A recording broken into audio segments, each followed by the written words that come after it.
Due to a bug, majority of the games in last day and a half were played on the Lux or the Emblem ensamble encounter, as such opening opportunities for players to explore and cook up boards that we have never seen before. As such, I believe this is an amazing opportunity for us to be jumping in game with one of the players who is never afraid to innovate Wigwag right here. We open up with the Blossom, Ravager and Lunar Emblem. Issue with the Lunar Emblem is that you are probably going to be playing down the emblem, the value of the emblem for a majority of your mid game, as the only Lunar champion you can truly be fielding at that point is the Diana.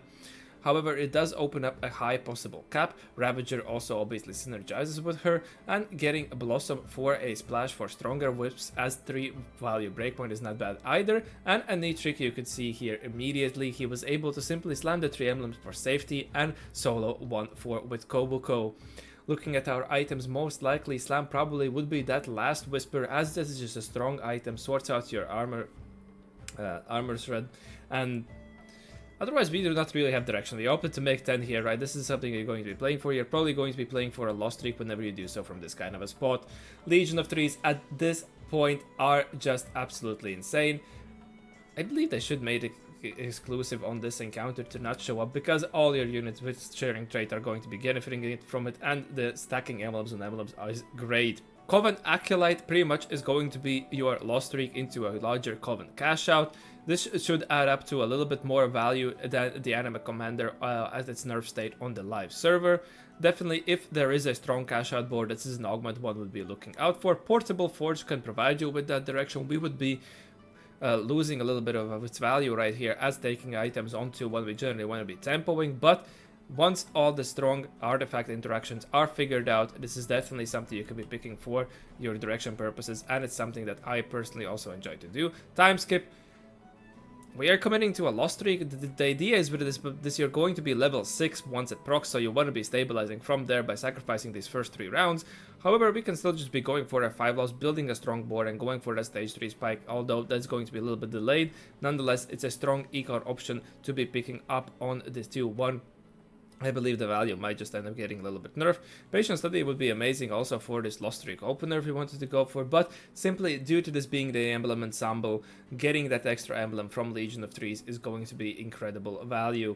We pick up an Executioner emblem, another splash that can be synergistic quite well. We have Akali 2 in shop with the Varus right here. Might consider just buying those 2 out, or maybe picking the Akali and then just getting the Rek'Sai right here. Get 2 Brawler. We have the Ravager to pair with her, and this Akali probably can hold some of the items, some of the other emblems if you wanted to move it around them and try to play for that win streak rebound right there. The thing is with Akali, she wants to have Inferno in to really be capitalizing off having that extra power. Like, okay, she is a good unit when you have Inferno, and she can do quite good things. Without it, she's fine. I am not super excited about it, but okay, the last 2 fights, there's no difference. This fight, there's no difference. You're queuing to a calculated loss player who is fully open. But we definitely can be looking to try to build around her, since we have that Ravager emblem. Maybe she can hold up, being adapter. If we splash into adapter, she can both hold AP and AD items, and we haven't committed to that last Whisper Slam just yet. Holding our options open, as obviously this can become like a halves of Nashers and JG. Easy Reforger. These charms probably should also be disabled in the emblem ensemble, because, well, if you high roll it, you gain a lot of value. You're just being able to fix your emblems through this. There's other, I mean, well, let's keep our eyes peeled if we also see something like the Trade Tree, Pandora's, everything that should not be working. If you've checked a little buddy, but in the previous sets, you might have noted that there are augments that are simply blacked out on these encounters to prevent these incredible game scenarios where you pretty much win just due to being offered. Quickly looking at the patch notes for the upcoming patch, which should be live right now, because the Project PB is also going to be going live. Should be a little bit more competitive games from our top players to be witnessing, since it's split into tiers. Opted to go there for, I believe we picked up a glove. No, we picked up a belt. We picked up Diana with a belt, obviously. Yeah, that synergizes with our board as well. Can be considering also now to be building around that Vanguard core for a possibility. Have that, well, We have Rakan. Rakan at 1 star is perhaps not going to be doing that much, and we're looking at the stats for it seems the Kazakhs and the Rengar. Well, we obviously need the item for it to work out. Generally, playing around Kazakhs and Lunar is something that you can be doing, as he nicely synergizes with the board right there. And we also have, I believe we're still looking for some kind of a direction, right? We have picked up this Mastery that also fits our board right now, gives us the Blossom, gives us the adapters, and nicely pairs with that Yunara right here. I am just wondering where this is going to be leading us. Going up against Amamumu here, so pretty much, unfortunately, we had our loss streak being broken there by that calculated loss player. So not going to be the richest either from this pick. Again, Emblem Legion of Trees can be viewed definitely as an item augment onto one, where ideally you would be trying to see if you can possibly tempo around this emblem, as your units can be gaining that extra HP and attack speed buff as well. But it's not the end of the world. If it provides you with direction, that's the most valuable thing in it, generally. Going to be looking like we're definitely wanting to be leading into this AD with a double sword, unless we're going to be ripping double Reforgers. So another Reforger dropping here is pretty immense for ourselves, as we can possibly try to see if there's anything to press to break apart. And we have picked up an artifact on the level, and unfortunately did not hit any of the artifacts, but would ideally synergize onto that Mastery, so we have to just go for something like the default tank artifact. Indomitable is quite decent of a pickup. A lot of players have realized that Master Yi would ideally be looking for those rapid fire cannon, mittens, the flicker blade, Hydra, anything that generally synergizes on attacks or gains them attack speed is a great artifact that definitely enables Yi to be played in that adapter reroll as a primary carry. Construct a Companion wouldn't be that bad of a thing in this kind of a spot if we had a line already. If we have it locked in, this could allow us to potentially stabilize. It's me, baby. Some players initially thought that this would be a little bit low on the gold, a little bit well with the power value. I am not too sure myself. If you have a very hyper carry that you can be placing, the thing is it also does lock in your positioning, so perhaps that's where the little bit lack of the items comes up, power value comes out from it. Makeshift armor, we have a lot of items already. We do not have frontline items, so this would be, well, we have the artifact now, so, but otherwise it would be not bad in this kind of a spot where you are backloaded on the damage items, but with the extra emblems this makes our itemization a little bit tricky. Coin 21 gold, I believe we might be looking for econ in this kind of a spot, and it's quite good, but we definitely need to be also having in sight when are we going to looking to stabilize. Cybernetic implant should definitely be quite good when we are looking for these extra AD econs, but we have a lot of swords already, and then pretty much we had to value between are we going to be picking up Epoch or are we going to be picking up Gain 21 gold. Gain 21 gold has this advantage that it allows you to immediately try to make use of this gold, maybe try to push levels and stabilize off that, whereas Epoch is going to have a little bit of a delayed value, so it looks like we are going to be playing for something that allows us to stabilize on stage 4. Haven't created items yet, so I do not really have that much to work off right now. Wondering where this is going to be leading. I mean, we haven't opted to also reforge our emblems. We have another reforger as well, so we have a lot of maneuvering that we can be doing. But since we are fielding these blossom units, might be going into some kind of blossom line. Have that emblem, have the executioner, which fares the board quite fairly. Can just be rocking this Diana.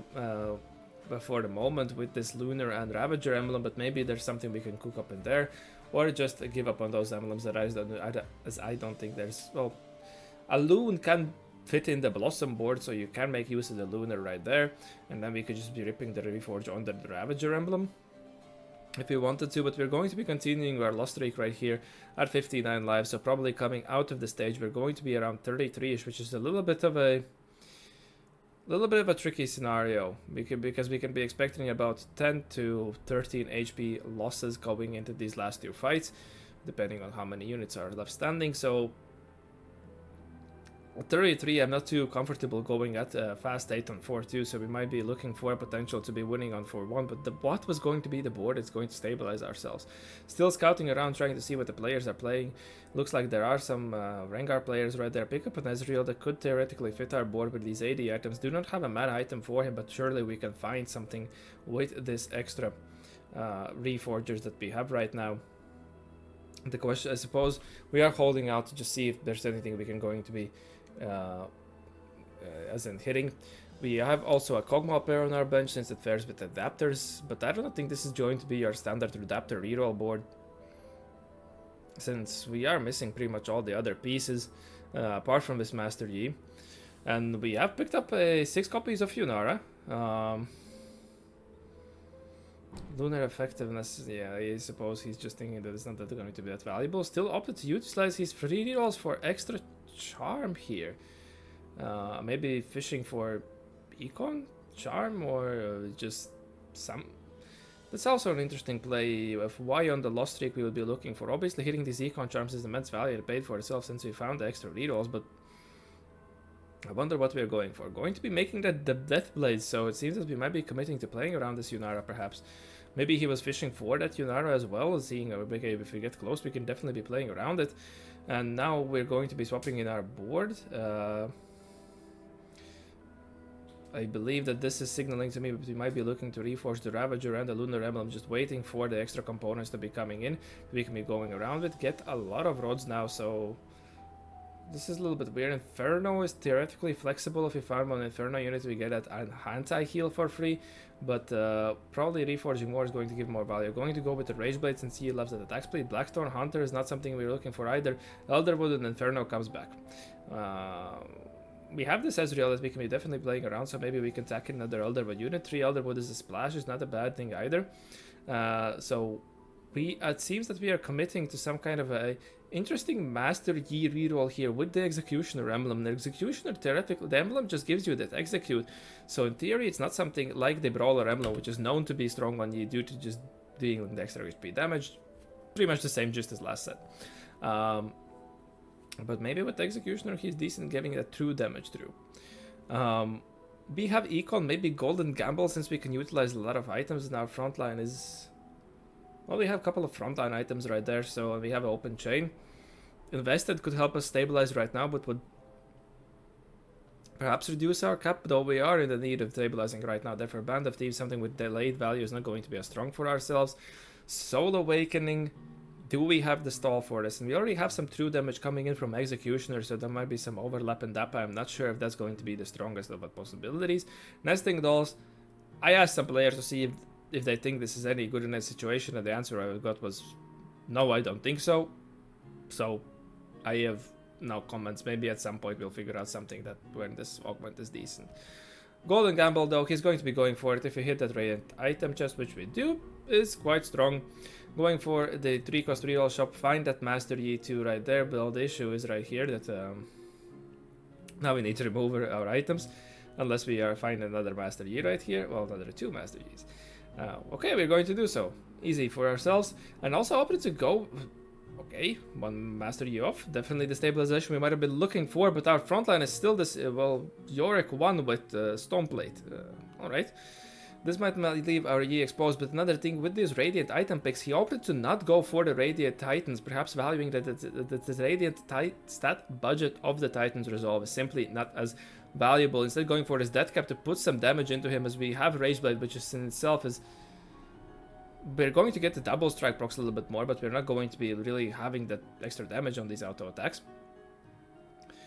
Find that Master Yi 3, but the thing with Master Yi's itemization is he's quite similar to the one in last set. You definitely want either Edge of Night or QSSS, or ideally both, since they synergize with his quit so well. As in this build, our survivability is going to be at risk. Here on stage 4 at 3-star, we should be fine. We have that extra HP buffer, we have the damage to melt through things, particularly with that true damage coming in from 3 Executioner. However, later on, when there's all this AoE splash going on, this Master Yi might just fall over and do nothing without having some kind of survivability built into him, as his kit does not have it from himself, so we need to provide that what is lacking. But for now, nice hit for ourselves, going to help us stabilize. pick up. Surprised me, they didn't hit any of the Yunaras in the rolldown. They all came at the start, and now we're still 2 Yunaras off. Going to go for an aggressive level right here, just to improve our board state and have that free anti-heal by playing around the Semumu. Still probably the best tank in the game, going for the double stone plate right there. And this also gives us shred and sunder that we were lacking by fielding in that Kog'Maw, plus adapter should provide this mastery a little bit extra more stats. I do not recall exactly what his bonus is, but if you have the trait, you can see what... oh no, that was for summoners. No, so they just gained a little bit of extra flat stats, right? The adapters gain a little bit of extra flat stats. Cannon, see the cannon in the shop, a unit that majority of the best boards in the game are capping around right now. And the predictions are that this is going to be the case still, despite him receiving some nerfs. Still, if your board can cap around cannon, you're going to be in a great spot. So a lot of players are going to be trying to make that board. Kazakhs and Rengar double down on our Yunara, but our Master Yi makes it to their backline, so we're able to clean out the fight and close off the stage just before this player is hitting their reroll with a win. Perhaps they were the ones enabling us to find so many Master Yi copies early on. Also, the burning shop from our... If we could be playing around Taric, I do not see exactly a way how we could, but still probably one of the best tanks. No, at fight cost you would expect that him to be one of the best tanks in the game. Didn't our shop... I guess our shop didn't naturally roll there, maybe? Anyhow, going for a roll down here, find a way to link together with the Silver with Alistar, giving us that brawler right there, and now we are able to play around also the cannon, nicely adjusting our board to see how we can fit in most things. And now we do want to be making that spark for our anti-magic resist, and having the 3 in this. Maybe the Silver with 3 should just be moved up so we can actually gain the stun value from it when it dies. We are on a win streak. We are looking for a potential to win out. We probably want to be finding at least this Mumu too, if we possibly can, before pushing levels, as if he falls, our Master Yi is quite likely to fall, and we're just going to be finding this Mumu. Didn't even scout how contested he might be, just said we're going to be hitting, and we are going to be doing so. Up against a what seems to be a LeBlanc reroll with this Flora Fatalis emblem right there. This isn't, I guess, this is not the empowered one, but if you're playing some follow frontlines, I've seen Malphites go absolutely bonker when you slot in these Flora Fatalis units right there, and they all tag up on the singular takedown. They just heal up this Malphite up by like what, 24% or something on each takedown, and that is quite strong. And we are still rolling for our charms as we want to be closing off the fight. Maybe perhaps we're evaluating that since we have cooked up and quite neat Yunara Master Yi 5 Blossom 4 Executioner reroll board right here, we might not have the strongest of the caps in game though. Since we are playing around this cannon, I wouldn't be definitely sleeping on ourselves, and but still, picking up the charms, picking up free wins is that's what you would want to be doing. And with the Blossom, 5 Blossom, we are guaranteed to be seeing a charm each stop, which is exactly what we are looking for right now. Maybe we also hit some of the strong econ ones. I do not think all the forecasts are what we're looking for anymore. Still have a Reforger that we maybe could, well, maybe move this. I don't know, do we want this Inferno item onto this Yunara? But I mean, Gunblade on Ezreal, Naked Ezreal is not going to be providing that much value. We are going to have another remover coming in. That's why I'm thinking that we can just be a little bit aggressive if perhaps we're evaluating that this Gunblade onto this Yunara, since we are running especially a solo frontliner, might have a little bit more value immediately. Picking up another defensive charm, as we have secured ourselves a top 4. This player is also playing around Rengar right there, and we see an Executioner, Elder Dragon with the Lux in the backline, also gunning for that cannon. This might be a tough matchup for ourselves. There's lots of backline access right there, but this Elder Dragon is coming right down. But thankfully, we simply have a lot of upfront burst power right here, and this Master Yi is able to pretty much clear up their whole front line together with the Yunara, and we're able to clear off the fight. Find a Blossom Lux. That could be something we consider as playing as our level 9, because we're going to have another Epoch proc coming in. We should be able to make there, I believe. Otherwise, seem to be holding on to that Kog'Maw to just simply get us asunder, as we are lacking in that department. blast potions, if you have an extra free item slots, this is quite strong. It seems that you ideally want to have a couple of on like a secondary tank, which is exactly the case right here. Improving our itemization a little bit on the cannon here, giving him some survivability. And with 7 Blossom, we're definitely going to be able to aggressively fish for extra strong combat power charms, cleaning off this what seemed to be trying around Elderwood Draven right here. Master Yi, definitely without this survivability, is still surprising me. Does not seem to be getting as much splash as I was projecting, and I was simply thinking that he might have a little bit survivability problems. We've seen already in the previous water view also where this Master Yi just sometimes flopped and did absolutely nothing. But let's see how we fare against what seems to be quite high cap boards. Belderwood into the Elder Dragon into this damage jump Hex, and Master Yi is cleaning off their front line, but then he just gets bred down by that Elder Dragon. This is here something like an Edge of Night might have kept him alive, and we were maybe able to chew through the Sentinel, but it's going to be tough. We are now wanting to be fishing for a charm, and definitely utilizing that we have an extra charm in each of these shops. Finally find a decent combat option right here, as this is going to be probably the last fight of the game. Going for a last second swap right here. They do not seem to be respecting it. Now this Master Yi is going to starting exactly on the Sentinel. The cannon on the backline is not going to be triggering us down as much as expected. The Master Yi has went down, but Yunara is cleaning up the Elder Dragon, and now in the Lux on the backline, and we are going to be cleaning up the game. Definitely a nice game by Wigwag here, fully utilizing all the emblems offered to him. Took a little bit of time in the early game to see what the game offers for ourselves, where we might be leading with this, but when we saw that 6 Yunaras, we definitely thought, alright, we can be playing around this, and decided to pair it up with this Master Yi and cook up this nice board. 7 Blossom, 4 Executioner, 3 Inferno. Looks quite neat and definitely was strong, as we were able to take down the likes of high capped Elder Dragon and Draven boards. Truly displaying the flexibility built into the set due to the nice trait web design, where the level breakpoints are definitely worth a while, and when we have these extra emblems, we are able to link a board together quite neatly. I would like to thank you for watching. I hope that you learned something new, and I wish to see you in the next one. Have a good one.